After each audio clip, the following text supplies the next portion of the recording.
Currently I'm working on a couple of bedside tables. They're mission styles, so nothing overly extravagant in terms of design and things like that.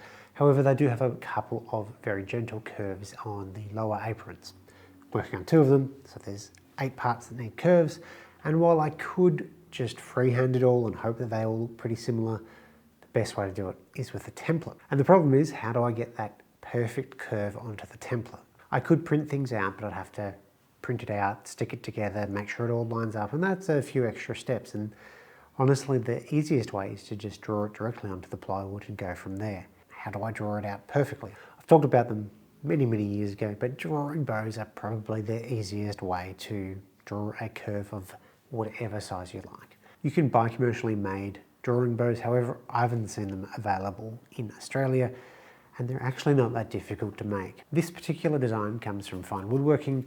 I think it was a 2017 issue, and it's a really simple design but works super well, and I thought it would be a great idea to share it and how I'm using it. The drawing bow is made up of just 3 simple parts. We've got our piece of wood, which we'll get to in a moment, a turnbuckle, and a piece of string. I'm using some bricklayer's line or mason line. This is a good nylon braided string that is nice and strong, doesn't stretch very much, and it's very cheap. This is 50 meters for, I think, $4, something like that.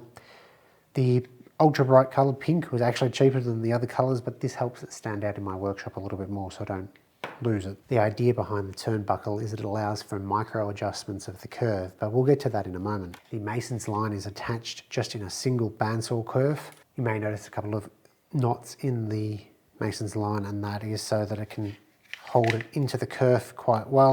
It can't slip further than that, won't pull through. They're just a single knot. Having multiple knots allows me to sort of preset some degree of tension or curve on the bow so I don't have to turn the turnbuckle quite so much. For the bow itself, you want quite a thin piece of wood. Realistically, you need it longer than whatever you're drawing. So in my case, I need about a 400mm long curve, so this is about 600mm long.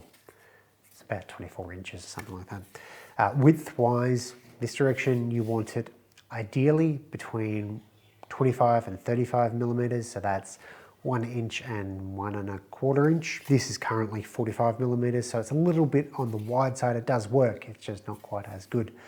The thickness, however, is the most important. You need it not too thick, not too thin. We'll get to that a little bit later, but you want to aim for about 1/8 of an inch, so about 3 to 4 millimeters seems to work really well. You can definitely cut this at the bandsaw. Cutting between the fence and the blade will give you a veneer-like result, and that'll work fine. If you opt for the table saw to cut a thin strip like this, you're better off cutting it on the right side of the blade, where you keep the majority of the wood that you're not going to use for it on the fence side, and the offcut becomes that thin strip. For me, I actually just had a couple of offcuts from the milling process of the bedside tables.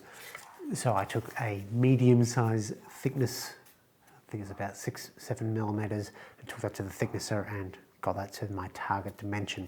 Now I did mention that too thin was no good, and this was another offcut. Problem with it being too thin is it's just too flexible. The weight of the turnbuckle itself was causing the whole thing to twist and just fall over whenever you put the string in, so I couldn't get an accurate line anyway. And to actually demo it, I've got my string attached to my turnbuckle. That slots in one side. I'll need to flex this a little bit to get it in the other side.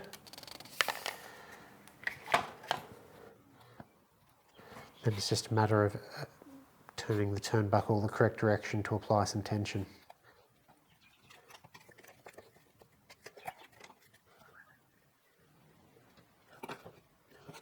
I know this is nothing revolutionary, but if you've never seen or used or even heard of a drawing bow before, I know it blew my mind the first time I saw it, and how easy it is to get consistent curves that are controllable rather than really needing a third hand to kind of like hold the curve in place and then draw a line and hope that you actually end up with your target. So as I said, this is not my idea.